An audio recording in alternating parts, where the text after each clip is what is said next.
Ketika pintu terbuka, takdir pun berubah. Di tengah kabut ingatan yang semakin menipis, seorang pria tua dengan Alzheimer membuat keputusan sederhana yang mengubah segalanya, membuka gerbang bagi seekor pitbull liar. Siapa yang menyangka bahwa di balik tatapan tajam dan tubuh kekar anjing tersebut, tersimpan naluri pelindung yang luar biasa? Dalam sekejap, hewan yang sering disalahpahami ini membuktikan nilai kehadirannya dengan cara yang tak terduga. Ini adalah kisah tentang pertemuan tak terduga, perlindungan yang datang dari sosok yang paling tidak diharapkan, dan tentang bagaimana ikatan tanpa kata-kata dapat mengubah hidup manusia yang paling rapuh. Matahari pagi merayap masuk melalui tirai tipis yang menggantung di jendela dapur. Marco Garcia dengan cekatan menyiapkan sarapan, mengisi ruangan dengan aroma kopi segar yang menghangatkan. Piring berisi roti panggang dan secangkir susu hangat ia letakkan dengan hati-hati di atas meja kayu tua yang sudah usang. Sesekali ia melirik arah ruang tamu, mendengarkan dengan seksama langkah-langkah lembut ayahnya yang tertatih di atas lantai kayu. Marco menarik napas panjang, mempersiapkan dirinya untuk rutinitas pagi yang sudah begitu ia hafal. Meskipun telah berlangsung bertahun-tahun, ia tetap perlu menanamkan kesabaran dalam dirinya setiap pagi. Kehadiran penyakit Alzheimer dalam diri ayahnya telah mengubah dinamika hubungan mereka, menciptakan pola baru yang terkadang terasa melelahkan. "Ibumu di mana?" tanya Roberto saat ia berjalan memasuki dapur dengan langkah tertatih-tatih. Matanya memandang sekeliling ruangan dengan ekspresi bingung, seolah-olah mencari sesuatu yang hilang dari pandangannya. Marco menjawab dengan suara lembut, menyembunyikan kesedihan yang selalu muncul setiap kali pertanyaan ini diajukan. "Ayah, ibu sudah tiada. Beliau meninggal beberapa tahun lalu." Roberto terdiam, seakan-akan mendengar kabar itu untuk pertama kalinya. Tatapannya tertunduk, dan ia menekan tangannya kuat-kuat di atas meja, buku-buku jarinya memutih. Kemudian, seperti awan yang berlalu, ekspresi kesedihan itu menghilang dari wajahnya, digantikan dengan kebingungan yang samar. Marco meletakkan cangkir kopinya dengan sedikit keras di atas meja. Pengulangan hari-hari yang tiada henti, pertanyaan yang sama, dan rutinitas yang terasa seperti mengikatnya begitu kuat terkadang membuatnya merasa terbebani. Namun saat ia melihat ayahnya perlahan duduk di kursi, punggungnya membungkuk dan tangannya gemetar saat merapikan serbet di meja, rasa kesal Marco menguap begitu saja. "Ini, ayah," katanya sambil membungkuk untuk menuangkan kopi. Matanya melembut penuh kasih sayang. "Sarapan dulu, ya?" Roberto menatapnya dengan sungguh-sungguh, matanya tampak hangat dan jernih untuk sesaat. "Terima kasih, Nak, kamu selalu baik." Ucapan tulus itu membuat Marco terdiam. Rasa sesak muncul di tenggorokannya saat ia berbalik menuju wastafel, berpura-pura sibuk untuk menyembunyikan air mata yang mulai menggenang di matanya. Meskipun semua ini sulit, Marco menyadari bahwa pria ini, yang kadang bahkan tidak mengenali dirinya sendiri, tetaplah ayahnya. Pria yang telah membesarkannya dengan penuh kasih sayang, mengajarinya bersepeda, dan selalu hadir di setiap pertandingan sepak bolanya semasa sekolah. Marco tidak mungkin meninggalkannya, tidak peduli seberapa berat beban yang harus ia tanggung. Pagi itu berlalu dalam keheningan dan percakapan yang terputus-putus. Roberto terus bertanya tentang hal-hal yang sudah lama berlalu, tentang jam tangan yang pernah dia berikan pada Marco di ulang tahun yang ke-20, bahkan tentang anjing masa kecilnya, Buddy, yang telah mati hampir 30 tahun lalu. Marco menjawab setiap pertanyaan dengan sabar, berusaha keras melawan rasa frustrasi yang terus menghantuinya. Ia harus mengingatkan dirinya sendiri bahwa ini bukan kesalahan ayahnya, bahwa penyakit ini telah mencuri banyak hal, bukan hanya dari ayahnya, tetapi juga dari dirinya. Jika kisah ini menyentuh hati Anda, klik tombol suka dan beritahu pendapat Anda di kolom komentar. Dari kota manakah Anda menyaksikan video ini? Dukungan Anda membantu kami terus menghadirkan cerita-cerita inspiratif yang mungkin tidak terlihat di permukaan. Mari kita lanjutkan mengikuti perjalanan Marco dan Roberto yang penuh dengan tantangan dan harapan. Saat membersihkan meja sarapan, Marco menatap keluar jendela ke arah taman. Bunga-bunga yang dulu berwarna cerah kini layu, tertutupi oleh rumput liar yang tumbuh tak beraturan. Jalan setapak berbatu menuju gerbang besi itu sudah terkikis dan dipenuhi lumut. Gerbang hitam yang tinggi tampak berkarat dengan batang-batang bengkok, saksi bisu dari waktu yang terus bergulir dan pengabaian yang terpaksa. Rumah itu, yang penuh kehangatan dan tawa di masa lalu, kini mencerminkan kemunduran mental Roberto. Terlupakan, memburam, tetapi masih menyimpan jejak-jejak kebahagiaan masa lalu di setiap sudutnya. Marco menghela napas panjang, merenungkan hidupnya yang terasa tak seimbang. Pekerjaan di sore hari dan merawat Roberto di pagi hari membuatnya tidak punya ruang untuk hal lain. Tidak ada waktu untuk menjalin hubungan. Tidak ada kesempatan untuk mengejar impian pribadinya. Sore itu, saat Marco bersiap pergi bekerja, dia berhenti sejenak di samping Roberto yang sedang duduk di kursi favoritnya. Ayahnya menatap kosong ke album foto di pangkuannya. Jari-jarinya perlahan menyentuh gambar istrinya yang tersenyum di halaman yang menguning. "Jangan keluar rumah ya, Ayah." Suara Marco terdengar tegas namun lembut. "Aku akan segera kembali." Roberto mengangguk pelan, matanya tetap tertuju pada foto istrinya. Marco berhenti sejenak, hatinya dipenuhi rasa khawatir dan bersalah. Dengan helaan napas berat, ia menutup pintu, meninggalkan Roberto di tengah kenangan yang mulai memudar. Waktu berlalu sementara Roberto berjalan mengitari rumah dalam keheningan. Dinding-dinding yang familiar namun terasa asing. Foto-foto yang menampilkan wajah-wajah yang ia kenali tetapi tidak selalu ia ingat. Akhirnya, dorongan tak tentu membawanya ke taman. Sinar matahari sore menyentuh kulit keriputnya saat Roberto mengikuti jalan setapak berbatu yang sempit. Pikirannya melayang jauh, ditarik oleh suara samar atau mungkin gerakan di kejauhan. Rasa penasaran membimbingnya semakin dekat ke gerbang di ujung jalan. Ketika mendekati gerbang, Roberto menyipitkan mata, berhenti sejenak untuk mendengarkan derit besi yang dimainkan angin. Namun bukan suara itu yang membawanya ke sana.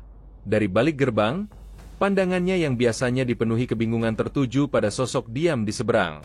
Seekor anjing besar dengan tubuh berotot tertutup bulu putih berbintik coklat duduk tegak di sana. Mata anjing itu berwarna kuning keemasan, menatap tajam ke arah Roberto, mengurangi jarak dengan tatapan yang membuat punggung Roberto merinding. Tubuh anjing itu tampak tegang, seperti siap bergerak kapan saja. Suara geraman rendah, hampir tak terdengar, keluar dari tenggorokan anjing itu, mempercepat detak jantung Roberto. Dia berdiri terpaku di tempatnya, terpesona oleh hewan itu. Campuran rasa takut dan ketertarikan menguasainya. Angin dingin menggerakkan ranting-ranting pohon, menambah keheningan sore yang terasa ganjil. Tangan Roberto, hampir tanpa kesadarannya, terulur ke arah kunci gerbang. Tangan tuanya yang gemetar menyentuh gembok yang dingin. Jarinya melingkari kait berkarat itu, dan suara derit pelan memecah kesunyian, menggema di taman. Dia berhenti, matanya yang sudah tua tetap terkunci pada anjing itu yang masih diam seperti patung. Namun tatapan anjing itu yang tak tergoyahkan seolah-olah membersihkan kabut dalam pikirannya. Angin dingin menyapu tubuhnya saat gerbang mengeluarkan bunyi lirih dari logamnya. Seperti merasakan momen penting yang akan terjadi. Dengan campuran rasa takut dan penasaran, Roberto perlahan memutar kunci itu. Kaitnya berbunyi tajam. Suara yang terasa lebih keras di tengah keheningan taman. Kepala anjing itu sedikit miring. Telinganya berdiri tegak mendengar suara itu. Tanpa menyadari perubahan dalam sikap anjing itu, Roberto berbisik lembut. "Kamu siapa?" Seolah-olah mengharapkan anjing itu menjawab. Dia mendorong gerbang terbuka, menghasilkan suara nyaring yang memecah ketenangan sore. Anjing itu melangkah maju dengan hati-hati, sementara Roberto secara naluriah mundur. Tangannya mencengkeram bingkai gerbang untuk menahan tubuhnya. Sebelum kita melanjutkan cerita ini, saya mohon Anda untuk menyukai video ini dan subscribe channel kami. Dukungan Anda sangat berarti bagi kami untuk terus menghadirkan kisah-kisah yang menginspirasi dan mengharukan seperti ini. Terima kasih banyak atas dukungan Anda. Dan mari kita lanjutkan menyaksikan pertemuan tak terduga antara Roberto dan anjing misterius ini. Jarak di antara mereka perlahan mengikis. Roberto, terpaku oleh kehadiran anjing itu, merasakan campuran rasa takut dan kedamaian yang tak bisa dijelaskan. Seolah pada tingkat naluriah, dia tahu bahwa anjing itu tidak berniat menyakitinya, kecuali dia memancingnya. "Tenang saja, aku tidak ingin menyakitimu," gumam Roberto. Suaranya nyaris seperti desahan napas. Anjing itu memiringkan kepalanya. Telinganya bergerak sedikit seolah mencoba memahami niatnya. Kemudian anjing itu melangkah sepenuhnya melewati gerbang. Kini benar-benar memasuki dunia Roberto. Roberto menahan napas, tertegun melihat ukuran besar hewan itu dari dekat. Tubuhnya yang kokoh dengan garis-garis coklat di atas bulu putihnya memantulkan warna keemasan sinar matahari senja, membuatnya tampak hampir seperti makhluk agung. Geraman anjing itu tiba-tiba berhenti. Dan untuk sesaat ia berdiri diam, tatapannya yang tajam tetap tertuju pada Roberto. Lalu Roberto menyadari sesuatu yang penting. Tidak ada tanda-tanda agresi di mata anjing itu, hanya kewaspadaan dan, entah bagaimana, rasa ingin tahu. Anjing itu sedikit menundukkan kepalanya dan melangkah maju sekali lagi. Roberto diam. Mata mereka bertemu dalam momen di mana waktu seolah berhenti. Sebuah hubungan diam yang penuh ketegangan, namun syarat dengan pengertian tanpa kata. Tiba-tiba, anjing itu memalingkan kepalanya, seperti menangkap suara dari kejauhan, memutus kontak mata yang intens. Kemudian anjing itu mulai bergerak cepat ke dalam taman, melintas di samping Roberto tanpa menyentuhnya. "Mau kemana kamu?" tanya Roberto, mengikuti anjing itu dengan langkahnya yang tertatih. Anjing itu bergerak dengan cepat dan tujuan yang jelas, menuju bagian belakang rumah. Roberto berusaha mengikuti. Langkahnya jauh lebih lambat dari anjing yang gesit itu. Anjing itu seolah-olah sedang dalam misi, mencari sesuatu yang spesifik di dalam taman yang telah lama terbengkalai itu. Tiba-tiba, suara gonggongan keras memecah keheningan, membuat Roberto tersentak. Suara itu menggema di seluruh taman yang sunyi, menggantung di udara seperti peringatan. Anjing itu menggonggong lagi, kali ini lebih keras, sebelum berlari menuju bagian belakang rumah, menghilang di balik semak-semak. Alis Roberto berkerut, mencerminkan campuran kebingungan dan kecemasan yang semakin besar. Dia tidak bisa memahami apa yang sedang terjadi, namun urgensi dalam gonggongan anjing itu membuatnya merasa tidak nyaman. Dia melirik gerbang untuk memastikan bahwa itu tertutup rapat, lalu mulai melangkah ke arah tempat di mana anjing itu menghilang. Langkahnya hati-hati. Setiap langkah terdengar di jalan setapak berbatu dengan bunyi dedaunan kering yang terinjak, memecah kesunyian saat dia maju. Gonggongan itu semakin intens, terdengar seperti seruan yang putus asa. Di tengah kegaduhan itu, Roberto menangkap sesuatu yang lain. Dia berhenti, memiringkan kepalanya untuk mendengar lebih jelas. Suara-suara. Suara itu lembut, hampir seperti bisikan, tetapi tak diragukan lagi itu adalah suara manusia. Membeku di tempat, Roberto bergulat dengan pikirannya, mencoba memahami suara-suara yang seolah berasal dari belakang rumah, tepat di tempat anjing itu berlari. "Siapa di sana?" bisiknya. Sadar bahwa suaranya tidak akan terdengar jauh. Angin kembali bertiup, menggoyangkan ranting-ranting dan membawa serpihan percakapan yang tidak sepenuhnya bisa dipahami oleh Roberto. Dengan langkah-langkah hati-hati, dia maju, tubuh tuanya perlahan mendekati sumber suara-suara itu. Pikirannya dipenuhi kebingungan, tapi rasa ingin tahunya mendorongnya untuk terus maju. Dia mengikuti suara gonggongan anjing itu, memperlambat langkahnya saat mendekati bagian belakang rumahnya. Pertanyaan berputar di kepalanya. Siapa penyusup ini? Mengapa mereka ada di kebunnya? Dan apa yang sedang dilakukan anjing itu? Sesampainya di belakang rumah, dengan gerakan hati-hati dan perlahan, Roberto bersandar di kusen pintu untuk mengintai. Sinar matahari yang menembus melalui pepohonan menciptakan bayangan panjang yang berkedip di atas rumput yang tumbuh liar. Gonggongan anjing yang dalam dan garang memecah keheningan sore. Setiap suara menggema di senja yang semakin gelap. Roberto menyipitkan matanya, berusaha keras untuk melihat pemandangan di depannya. Di halaman berdiri anjing itu, yang dalam pikirannya Roberto mulai sebut sebagai Thor, dengan sikap kaku. Bulunya berdiri seperti baju zirah, mata ambarnya bersinar dengan perpaduan keberanian dan kemarahan, tertuju tajam pada dua sosok bayangan yang bergerak di antara semak-semak. Dua sosok itu mengenakan pakaian gelap dengan ransel di punggung mereka, terdiam kaku oleh kehadiran Thor. Salah satu dari mereka menggenggam batang logam di tangannya yang berkikat cahaya tajam. Roberto mendadak mengerti situasinya. Mereka adalah pencuri yang berniat masuk ke rumahnya. "Apa yang kalian lakukan di sini?" Roberto mencoba berteriak, tetapi suaranya hanya keluar sebagai bisikan yang gemetar. Tenggorokannya terasa tercekik. Kelemahannya merusak kekuatan yang ingin ia tunjukkan. Mendengar suara lemah Roberto, salah satu penyusup menoleh. Wajahnya menunjukkan campuran keterkejutan dan kejengkelan. "Kakek, mundur!" serunya dengan mengancam. Dipicu oleh perintah kasar itu, Thor mengeluarkan geraman dalam yang menakutkan, membuat pria itu mundur. Dalam sekejap, Thor melompat maju dengan gerakan halus dan cepat seperti bayangan yang melesat ke sasarannya. Pria yang memegang batang logam itu mengangkatnya untuk bertahan, tetapi Thor menyerang dengan kekuatan luar biasa, menjatuhkannya ke tanah dengan bunyi gedebuk keras. Di tengah gonggongan Thor yang menggema, teriakan penyusup itu memecah udara saat ia berusaha melepaskan diri. Gigi Thor menggigit kuat lengan pria itu, menahannya di tanah. Sementara itu, pencuri kedua melihat rekannya terpojok. Ia mengeluarkan pisau dari ranselnya dan maju mendekati Roberto dengan langkah mengancam. "Panggil anjingmu, Pak Tua," perintahnya. Suaranya sedikit bergetar meski ia berusaha terdengar mengancam. Roberto tetap berdiri di tempatnya, mengangkat sepotong papan kayu untuk bertahan. "Jangan mendekat," ulangnya. Kali ini suaranya lebih kuat dari sebelumnya. Pencuri itu tertawa mengejek, melangkah semakin dekat.